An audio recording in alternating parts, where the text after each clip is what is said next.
Najsilnejšie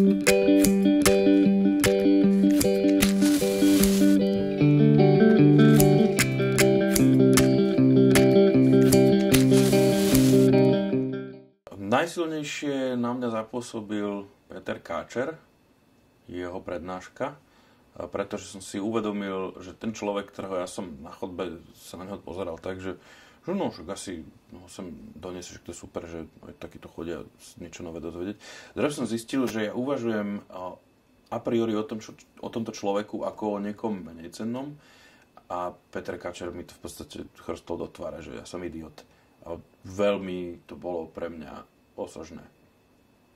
Od toho momentu, čo som mal možnosť vystúpiť na TEDxe, sa v mojom živote nezmenilo nič hmatateľné, akorát som následkom tohto vystúpenia týždeň sa nezmestil do Zárubní, pretože to bolo pre mňa veľkou poctou.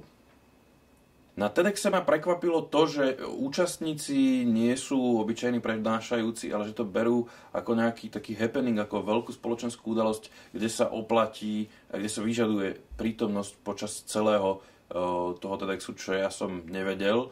Prišiel som len na tú svoju časť prosto a potom mi to bolo ľúto, že som tam nebol celý čas. Koniec sveta som prežil